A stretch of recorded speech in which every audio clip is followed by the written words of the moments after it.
Prepare-se para uma viagem que ninguém mais ousaria fazer. Até o Sol.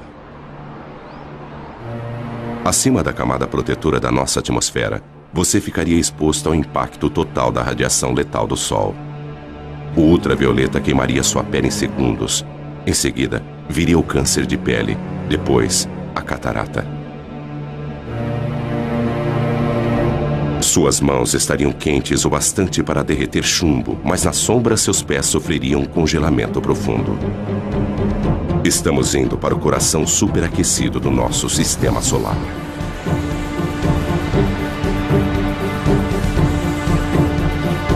Aqui, forças invisíveis dão origem a arcos de fogo tão grandes que engoliriam a Terra.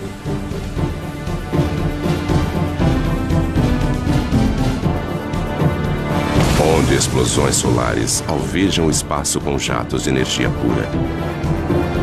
Se o nosso planeta Terra estivesse próximo de uma destas, seria vaporizado em segundos. Hastes de hidrogênio quente. Este prado vermelho é invisível para nós na Terra, onde ficamos ofuscados pelo brilho intenso que existe abaixo dele.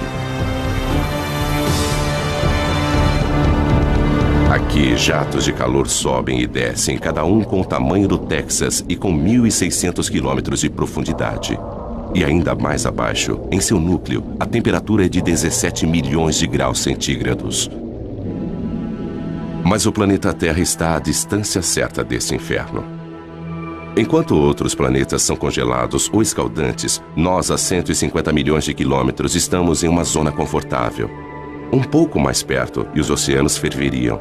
Mais distante, e a Terra seria um deserto gelado. Sem esta usina de energia, em apenas alguns meses estaríamos cobertos de gelo. Nós devemos nossas vidas a esta fúria do Sol.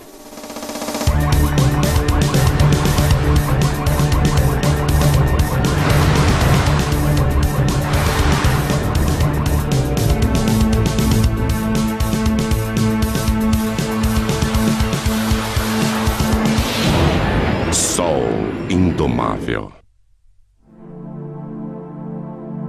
O Sol sustenta a vida na Terra.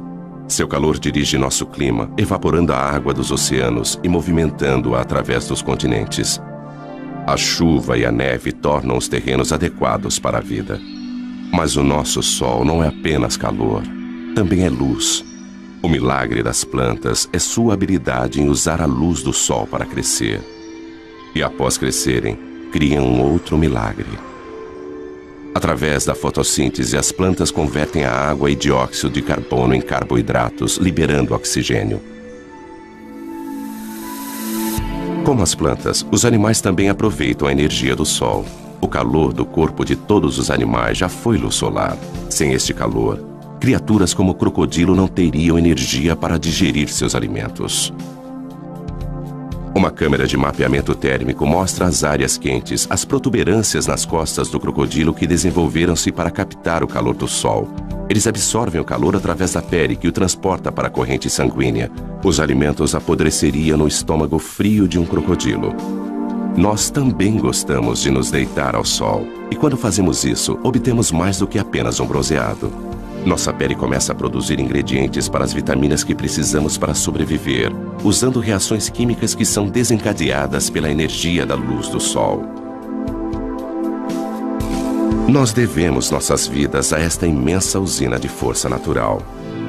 Ela utiliza como combustível o elemento mais simples do universo, hidrogênio, o gás mais leve que o ar, que antigamente era usado para sustentar o voo das aeronaves. 1937, 70 toneladas de hidrogênio impulsionam o Heidelberg sobre Nova Jersey. Mas ocorre uma faísca.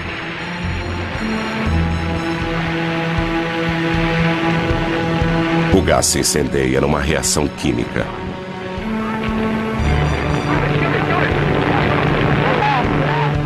Mas o mesmo hidrogênio, através da fusão de uma reação nuclear como a do Sol, arrasaria Nova York.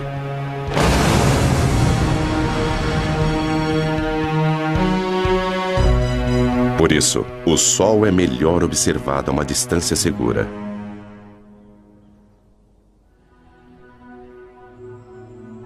Lago Big Bear Mountain, onde o ar frio e tranquilo não é afetado pelas ondas de calor. O telescópio do Observatório Big Bear pode filtrar o brilho do Sol. Ele focaliza apenas uma frequência específica de cor. E um novo Sol é revelado.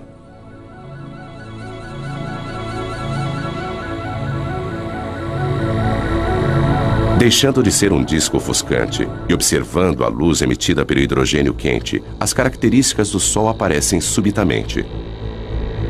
Estas características refletem as variações do Sol, variações que, por sua vez, afetam a nossa Terra.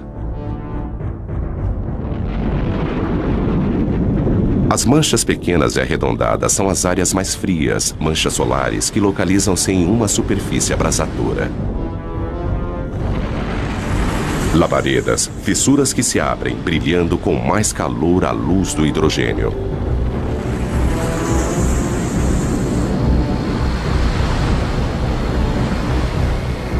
Estas manchas são algumas das áreas mais claras.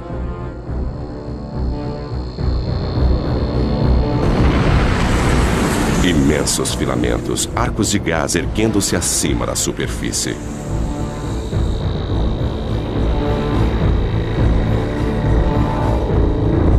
Vistos de frente, eles são as linhas escuras que serpenteiam sobre a superfície do Sol.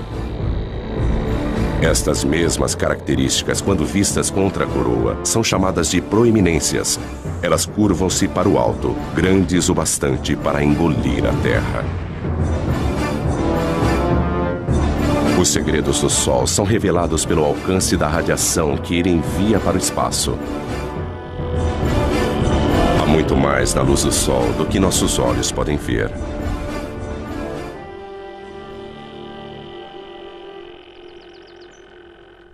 Graças à internet, ninguém precisa visitar um observatório para estudar o Sol. O professor e escritor Ken Lang trabalha na própria casa em Boston. Ele dedicou grande parte de sua carreira a pesquisar o que faz o Sol brilhar. O segredo está na capacidade do Sol de comprimir os átomos de hidrogênio com tamanha potência que eles se fundem, transformando-se em hélio. O Sol brilha por fusão nuclear. A fusão de 4 átomos de hidrogênio e 1 de hélio. Primeiro um átomo de hidrogênio funde-se a outro, depois mais um e um quarto. Mas o hélio pesa menos do que 4 átomos de hidrogênio que o formaram. Então a massa é menor do que a que você utilizou.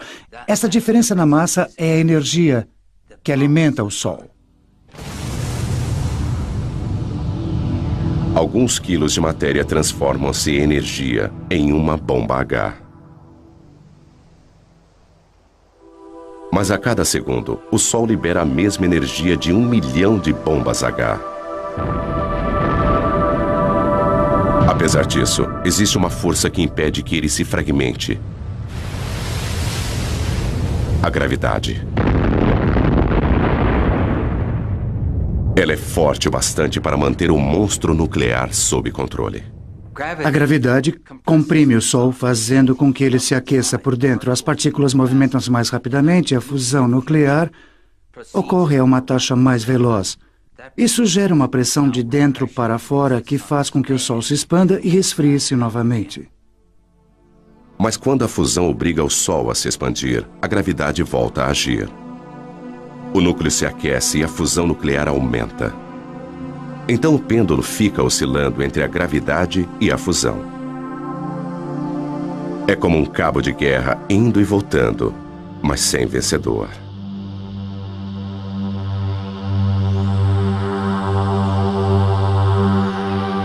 Tudo começou há 5 bilhões de anos, quando a gravidade agrupou uma nuvem de poeira cósmica.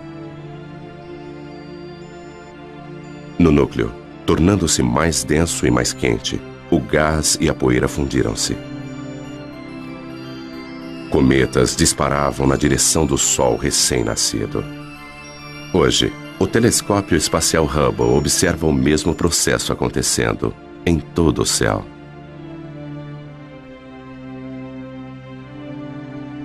Nosso Sol é apenas uma entre bilhões de estrelas. O Hubble aproxima-se delas e nos mostra estrelas de todas as idades num ciclo de vida em que todas estão conectadas, porque as estrelas nascem de outras estrelas.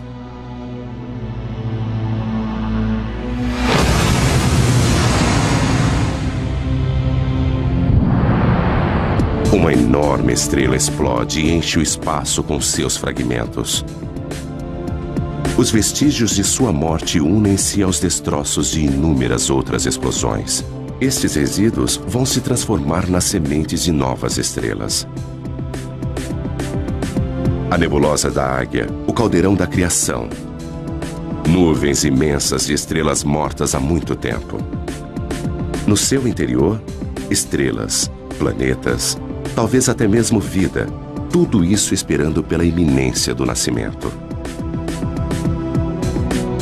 Mas no gás e na poeira que formam a nebulosa de Orion, a gravidade já reuniu os destroços e deflagrou o fogo celeste.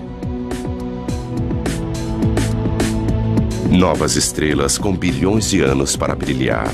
Da história estelar universal, agora voltamos ao nosso Sol. O que se vê no Sol depende de como ele é observado. Além das cores visíveis, existem os raios-x invisíveis, raios ultravioleta, raios infravermelhos e ondas de rádio. As partes mais interessantes do Sol estão em comprimentos de ondas visíveis. Elas fornecem uma nova perspectiva. Da mesma forma que a sintonia de uma TV, cada novo comprimento de onda fornece uma nova imagem, uma vez que a maior parte desta radiação invisível é absorvida pela atmosfera. Nós lançamos satélites. 5, 4, 3, 2... Cabo Canaveral, dezembro, 1995. Espaçonave Atlas. O satélite Sorro paira no espaço em um ponto especial, a 1.600.000 quilômetros, onde a força gravitacional da Terra é tão forte quanto a do Sol. Este observador do Sol, alimentado pela energia solar, encontra-se equilibrado entre os dois. NASA, Centro Espacial Goddard. Os cientistas aqui estudam as imagens que o Sorro enviou para a Terra durante vários anos. Mas em 1998, o controle da missão perdeu estas imagens quando o Sorro girou em relação ao Sol e sua energia falhou. Tudo o que eles podiam fazer era aguardar e esperar que a espaçonave voltasse à posição de frente para o Sol. Lentamente, isso aconteceu. Imagens da galeria do Sorro. Se os nossos olhos pudessem ver a radiação ultravioleta, então a aparência do Sol seria mais ou menos esta.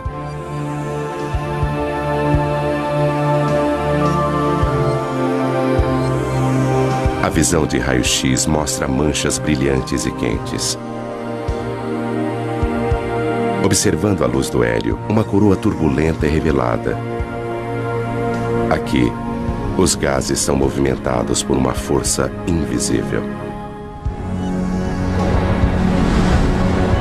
Magnetismo é ele que dá forma ao Sol. Os padrões que nós observamos no Sol são os mesmos das linhas dos campos magnéticos em torno de um ímã na Terra.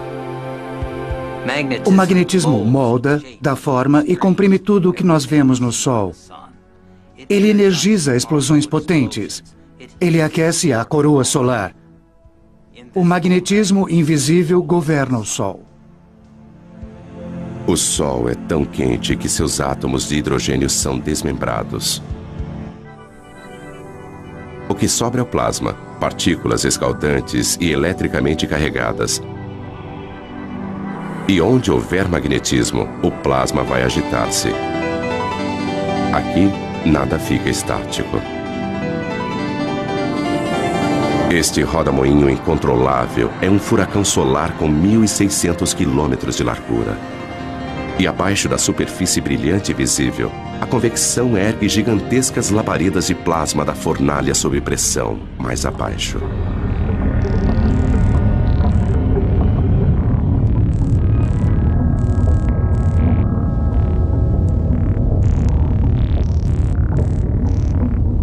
Ainda mais fundo, o plasma abrasador, prisioneiro do campo magnético, serpenteia em rios de fogo.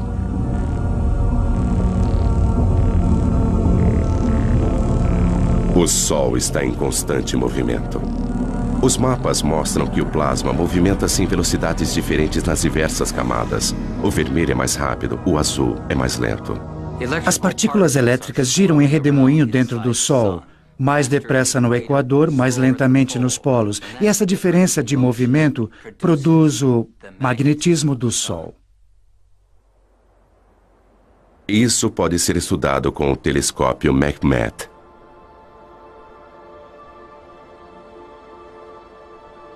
O coração deste observatório é um buraco na montanha, com um espelho no topo.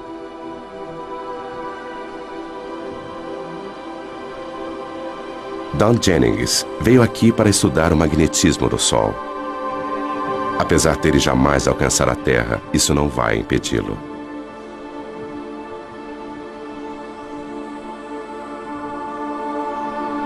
O tubo em que este telescópio foi construído precisa manter uma temperatura muito constante. E, então, construindo dentro da montanha é como tê-lo dentro de uma caverna. O ar dentro do tubo não é tão turbulento e fornece uma imagem muito mais nítida. Ele tem um espelho no alto que capta os raios de sol e os envia a 90 metros de profundidade pela lateral da montanha até outro espelho que recebe o raio e o focaliza, formando uma imagem exatamente onde nós temos nossos instrumentos preparados.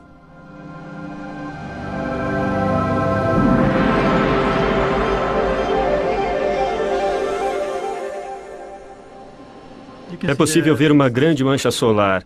E o mais incrível para mim é aquela mancha solar ali atrás. São duas manchas solares desta vez e não uma só.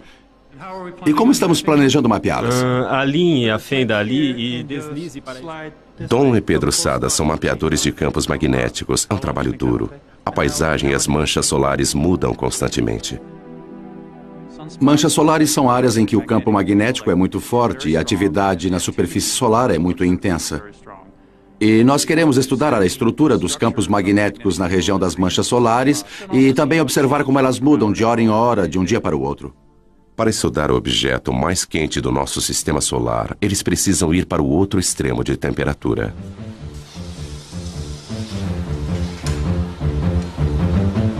Nós precisamos encher nossos instrumentos com hélio líquido e nitrogênio líquido porque há um sensor dentro deles que precisa ser mantido a apenas alguns graus acima do zero absoluto a fim de operar corretamente.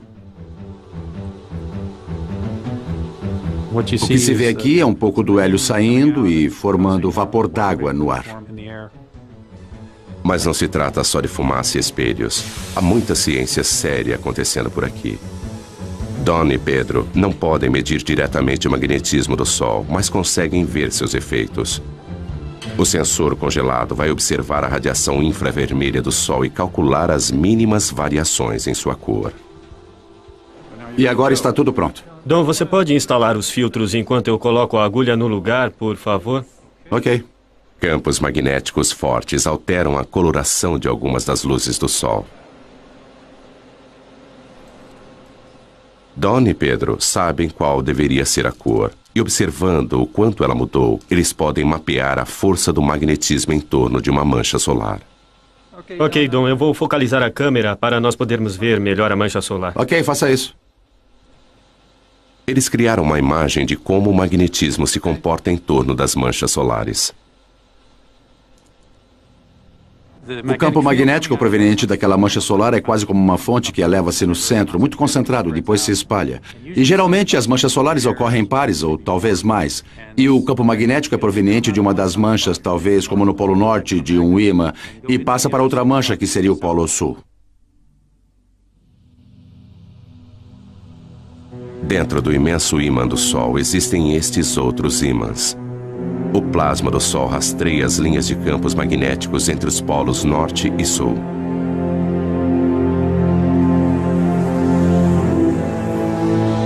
Quando o Sol fica mais ativo, o magnetismo é mais complexo. Então, a superfície é transformada em um tapete de agitação magnética. É isso que acarreta o surgimento de mais manchas solares. As manchas solares parecem escuras porque são mais frias do que o resto do Sol. As manchas formam-se onde o magnetismo é mais forte. O campo de força invisível desvia o calor em ascensão daquelas partes da superfície, tornando-as mais frias.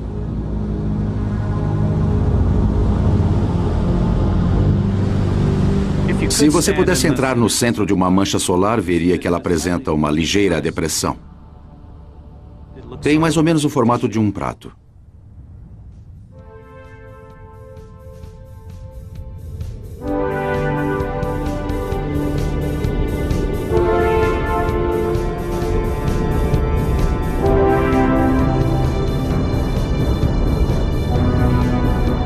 As linhas do campo magnético do Sol estendem-se para o espaço. Às vezes, elas são delineadas por seus gases aquecidos e formam enormes arcos.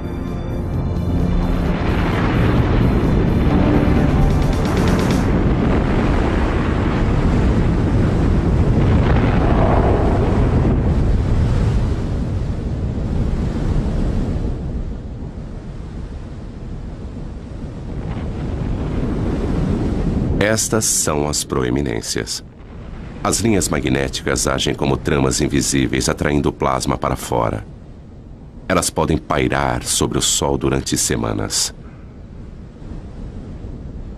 Se você pudesse se aproximar de uma proeminência, veria a milhares de quilômetros, talvez um arco grande assim, com materiais flutuando ao longo do campo magnético. Não se vê o campo magnético, só se vê o material brilhante. Arcos de gás que poderiam ir da Terra até a Lua. As linhas de campos magnéticos, quando formam uma proeminência, seguem um padrão de forma igual ao que vemos em torno de um ímã, e é o mesmo padrão. Frequentemente, elas começam como pequenos arcos e depois aumentam. E durante um período de tempo, elas podem se desconectar, e o material então passa a flutuar no espaço.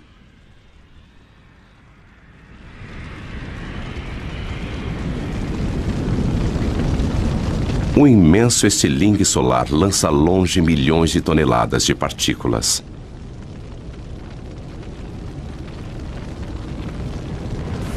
Pode até parecer lento, mas este plasma está a uma velocidade tamanha que poderia cruzar os Estados Unidos em menos de 1 minuto. Indicadores solares para 28 de outubro seguem. Fluxo solar 108 em Boulder A. Indicador 10. Repetindo, fluxo solar 108. Boulder, Colorado. Este é o Centro Nacional Atmosférico e Espacial. No Centro de Operações Atmosféricas do NOAA, nós monitoramos 24 horas por dia e 7 dias por semana. O indicador Boulder K0 100 horas UT em 29 de outubro era 3. Repito, Hoje, 3. Courtney Williamson é o meteorologista do centro. Outras pessoas pesquisam e mapeiam as atividades do Sol. Uma das nossas preocupações é a atividade explosiva do Sol. A atividade solar vai estar baixa. Estas áreas mais claras são áreas de campos magnéticos muito fortes, e às vezes estes campos magnéticos tornam-se muito carregados. Quando isso acontece, eles precisam liberar energia, e fazem isso na forma de uma explosão solar. 8 minutos após uma explosão, a Terra é bombardeada por raios-x e ultravioleta que causam pane nas telecomunicações. 1984, toda a comunicação entre o avião presidencial e o controle de terra foi interrompida. Quando o presidente e a senhora Reagan desembarcaram na China, o comandante em chefe do exército norte-americano já estava sem contato há várias horas. Não havia nada que ninguém pudesse fazer a respeito. Até as comunicações por satélites foram afetadas. Em uma tempestade solar, raios de energia incineram a parte mais alta da atmosfera da Terra. O ar rarefeito se expande, trazendo para baixo satélites que normalmente estariam orbitando mais acima. Mas as explosões não são o único resultado. As proeminências podem parecer com arcos brilhantes na coroa do Sol. Mas quando vistas de frente, elas aparecem como faixas escuras e finas. E recebe um nome diferente: filamentos. As faixas escuras são os filamentos. Eles localizam-se na parte mais alta da atmosfera solar e às vezes são lançados pelo Sol. Quando isso acontece, eles seguem um vento solar e propagam-se na direção da Terra. O vento solar é um jato de partículas carregadas emitidas pelo Sol.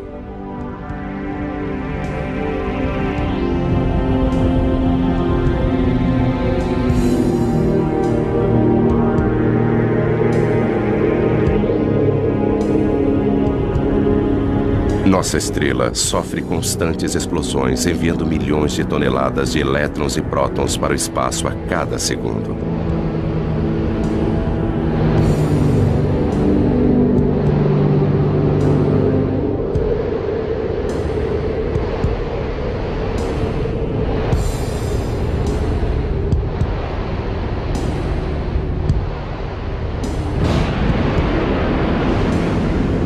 Nossa primeira pista para a existência desse vento surgiu há algumas décadas com os cometas.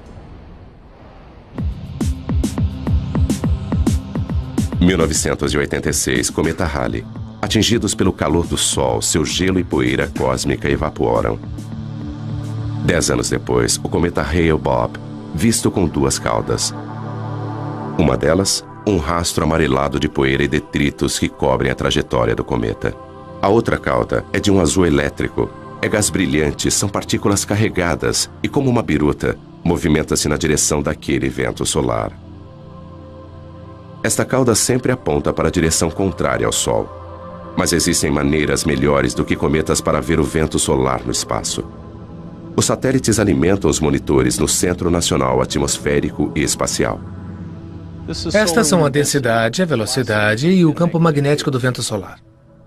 Elas mostram a Joe Canches exatamente como o vento solar está soprando. No momento, a velocidade está em torno de 1.600.000 km por hora. Se fosse o dobro disso, nós teríamos uma condição que sabemos estar relacionada a atividades intensas de tempestades geomagnéticas na Terra. O Sorro pode vislumbrar a tempestade no horizonte. Como um disco no centro para filtrar o brilho do Sol, ele vê as partículas que estão sendo emitidas pelo Sol.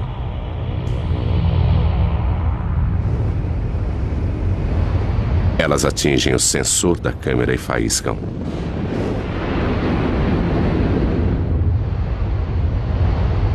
Várias explosões de partículas vão bombardear o campo magnético da Terra.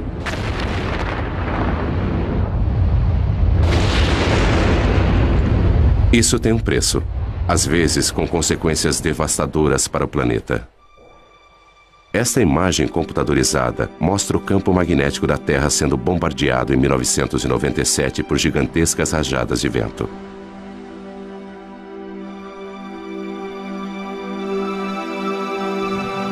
O campo magnético normalmente calmo, mostrado aqui em cinza, sacode violentamente conforme as ondas de partículas o atingem. Tempestades como estas podem derrubar nossas centrais de energia elétrica. As mudanças bruscas no campo magnético agem como um dínamo, gerando eletricidade nos cabos de alta tensão. Os circuitos falham ou queimam. Quebec, 1989.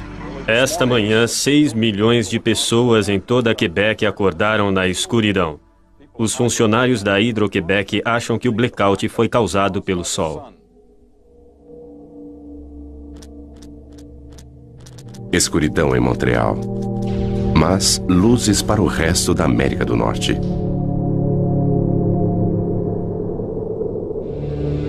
As partículas que derrubaram energia em Quebec alcançaram a Terra e produziram a aurora boreal e austral.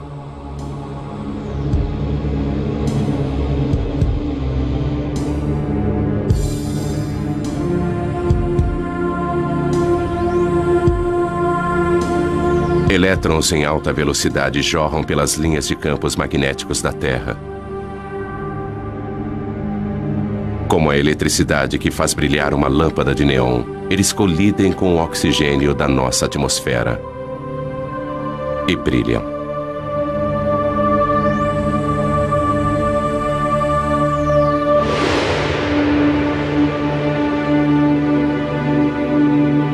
A quantidade de energia liberada pelo Sol é fenomenal. Se nós pudéssemos, de alguma forma, armazenar toda a energia que atinge a Terra em um único dia, ela seria suficiente para suprir a necessidade de energia do mundo inteiro durante 30 anos. Se pudéssemos aproveitar esta energia. Quando se trata de energia solar, Dave Reeves sabe que é preciso pensar grande. Barstow, Califórnia. Bem, estamos na maior usina de energia solar do mundo. Dave tem mais de 1 milhão de metros quadrados de refletores. Nós produzimos energia suficiente aqui, na média, para cerca de 50 mil casas. Em seus gigantescos campos na Califórnia, apesar de não cultivar nada, ele ainda consegue ter uma colheita. Estamos recolhendo a energia do Sol, concentrando-a com esses refletores em forma de parabólica para um tubo central, onde temos um fluido que aquece e depois transporta esta energia em forma de calor para conversores de calor que a transformam em vapor.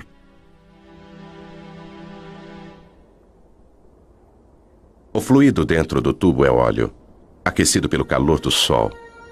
Mais quente do que chumbo derretido, cada metro quadrado de refletores capta energia suficiente para alimentar 5 aparelhos de TV.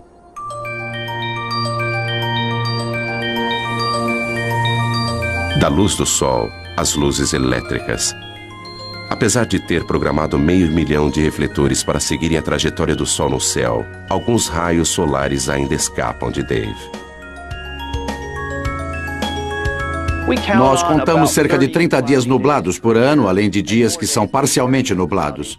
Mas isso ainda nos deixa uma grande maioria de dias claros e ensolarados.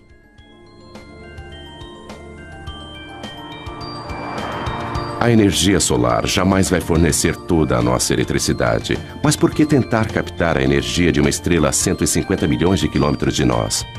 Algumas pessoas querem uma estrela um pouco mais próxima.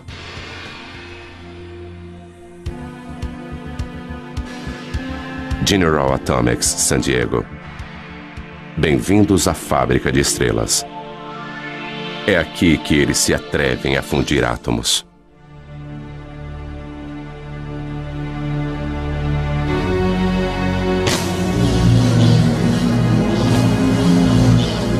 Em um certo sentido, nós somos como uma mini fábrica de estrelas. Nós produzimos algumas coisas muito quentes aqui, muito mais quentes do que qualquer outra coisa na Terra. Rick Lee vai entrar na pequena câmara, onde os cientistas estão tentando produzir uma estrela na Terra. Ele veste roupas protetoras para manter a asepsia. Um contágio a 200 milhões de graus de temperatura causaria danos inimagináveis. Esta fábrica de sóis é a última tentativa de um sonho de 50 anos, uma fusão nuclear controlada. É um monstro da engenharia. Tudo isso para tentar reproduzir o que o Sol faz todos os segundos de todos os dias. Apesar de ser um cientista, para embarcar nesse projeto, Rick precisou aperfeiçoar-se em uma arte. Bom, é meio apertado aqui. É como dar à luz. Mas se eu ficar de lado e for avançando por aqui... Espera. Girando um pouquinho... Colocando os pés aqui em cima e andando pela parede, não é assim tão difícil. O Sol comprime os átomos juntos com a gravidade. Rick utiliza uma outra força.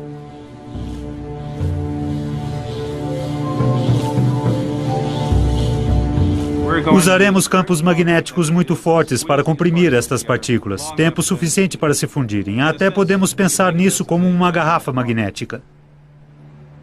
Eles começam injetando uma pequena quantidade de gás no anel. Eles usam eletricidade para separar seus elétrons e transformá-los em plasma carregado eletricamente. Então ele pode ser movimentado através do magnetismo. Vai encher quase até aqui. E depois nós vamos ligar os eletroímãs lá fora que vão produzir campos magnéticos para comprimir o plasma quente até esse tamanho, onde a parte mais quente, a parte mais densa, ficará assim do tamanho da minha cabeça. Mas apreender o plasma com magnetismo já foi comparado a segurar gelatina com elásticos. Atualmente, eles só conseguem manter a fusão por alguns segundos. É incrivelmente sedutor criar um Sol na Terra, porque o combustível, hidrogênio pesado, é barato. É uma variedade de hidrogênio que ocorre naturalmente na água do mar. Controlando a fusão, esta seria uma fonte barata de energia para as gerações futuras. Eclipse no Caribe.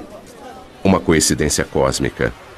A Lua está com o tamanho e a distância perfeitas para encobrir o disco brilhante do Sol.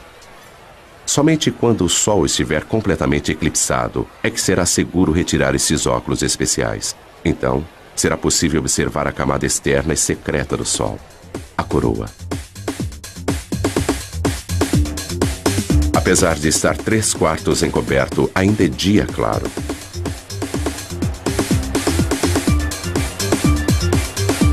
A escuridão diurna abate-se sobre Curaçao.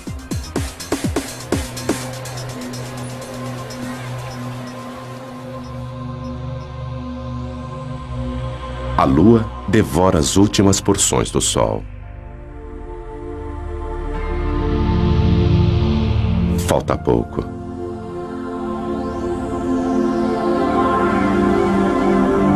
Agora, com o brilho encoberto, a coroa, a camada externa branca e brilhante do sol, está visível.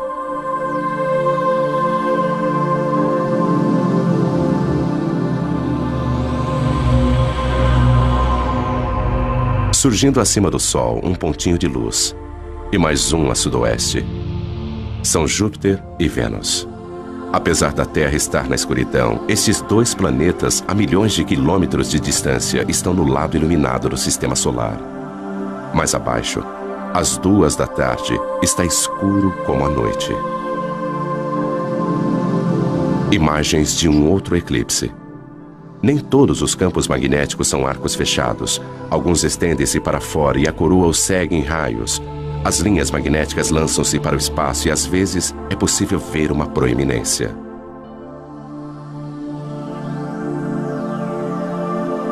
Do lado direito, uma coluna de gás aparece além da borda da Lua. Uma espiral rosada vista a olho nu apenas durante o eclipse.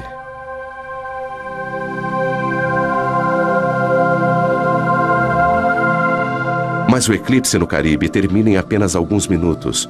É como um anel de diamante, quando os primeiros raios do Sol incidem sobre os vales da Lua. Os cientistas gostariam de ver a coroa todos os dias, mas os eclipses são raros e difíceis de acompanhar. Então eles os produzem. Há 70 anos, neste belo observatório francês, eles tiveram a ideia de colocar um pequeno disco na frente do telescópio a fim de criar um eclipse mesmo com o Sol brilhando.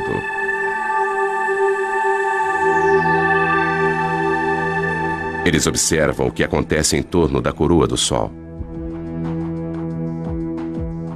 Durante 2 semanas, as proeminências aparecem e somem, e a expulsão de partículas enche a coroa e aumenta o vento solar.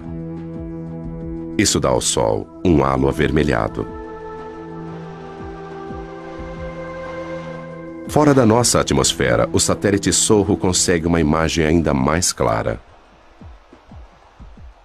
Combinando isso com uma imagem do Sol, nós podemos ver como a atividade na superfície lança partículas na coroa.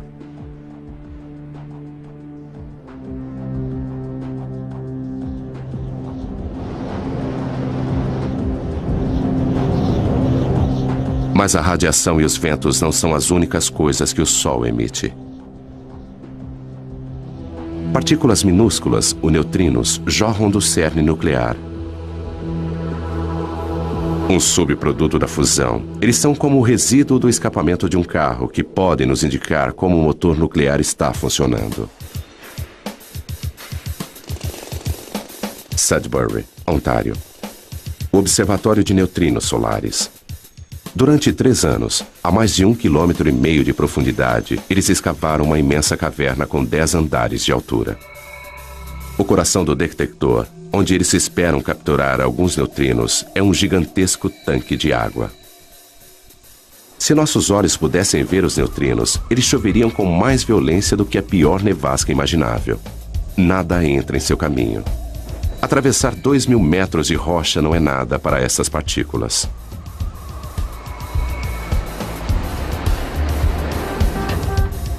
Esta experiência requer o equivalente a 300 milhões de dólares em água pesada. Eles não podem comprá-la, então pediram emprestado.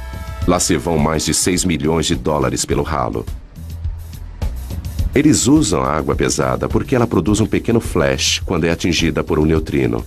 E este flash é o que eles estão buscando. Fusões nucleares diferentes produzem tipos diferentes de neutrinos. O tipo de neutrino e sua quantidade são fortes indicadores do tipo de reação que está acontecendo. Nenhum outro experimento pode nos contar tanto a respeito do núcleo do Sol. Existem cerca de 100 bilhões de neutrinos passando através da ponta do meu dedo a cada segundo. Mesmo assim, com 1000 toneladas de água pesada, o melhor meio para detectar neutrinos no nosso detector só acontece uma vez por hora, de um neutrino produzir um flash de luz que nós podemos observar. Descendo, no nosso caso, a uma profundidade de 2.000 metros, nós temos um grande paredão de rocha para evitar que os raios cósmicos atinjam o nosso detector. Assim, se colocássemos o detector na superfície da Terra, ele brilharia como a aurora boreal.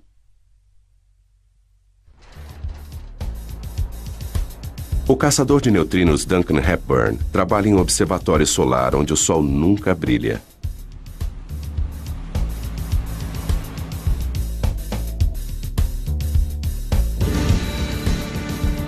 Mas além de desvendar os segredos do núcleo do Sol, este experimento também vai nos contar a respeito dos próprios neutrinos. Com este conhecimento, estaremos no caminho para saber o destino final do cosmos. O observatório de neutrinos precisa ser um lugar extremamente limpo.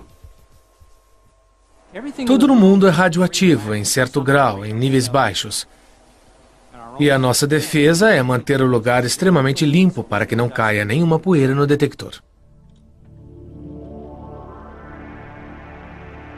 Este laboratório subterrâneo é mais limpo do que uma sala de cirurgia. Duncan precisa se higienizar. Todo mundo que entra toma um banho. O mecanismo básico para detectar um neutrino ele vem do Sol, através de nossa Terra, para dentro da água pesada.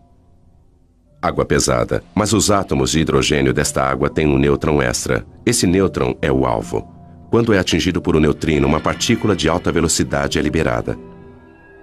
Pense nisso como um jogo de bilhar e de repente nós veríamos uma bola correndo muito rápido. Ele produz um cone de luz azul. Portanto, em torno do tanque de água pesada, colocamos 10.000 sensores de luz que estão sintonizados para captar esta luz azul e contar sua incidência. Este cone de luz indica a direção de onde veio o neutrino. Este é um sinal muito valioso, porque nós sempre podemos comparar com o lugar onde achamos que o Sol se encontra no céu naquele momento.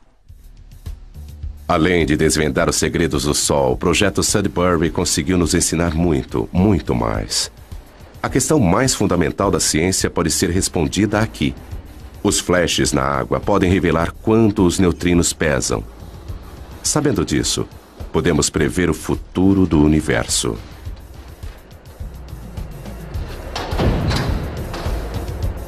Existem mais neutrinos do que qualquer outro tipo de partícula no universo. Se eles possuírem uma massa, mesmo que minúscula, isso pode influenciar a atual expansão que está acontecendo desde o Big Bang e talvez até gerar um Big Crunch há bilhões de anos no futuro. Mas qualquer que seja o fim do universo, a morte da nossa estrela acontecerá bem antes.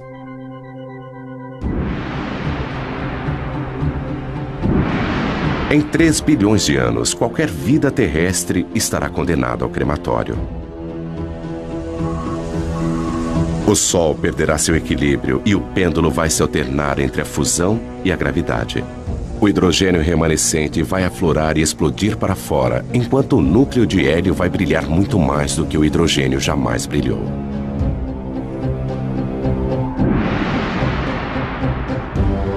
Com a expansão do Sol, os planetas mais próximos serão incinerados. As calotas de gelo de Marte derreterão.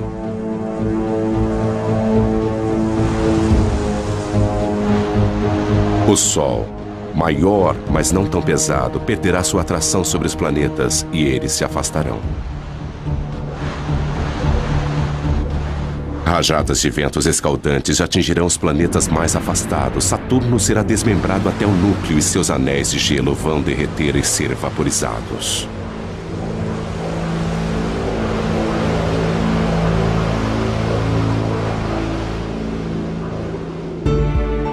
Antigo gigante, Júpiter agora parece modesto, encoberto por sua lua Europa, cuja calota de gelo derreteu e transformou-se em oceanos. O sistema solar está irreconhecível.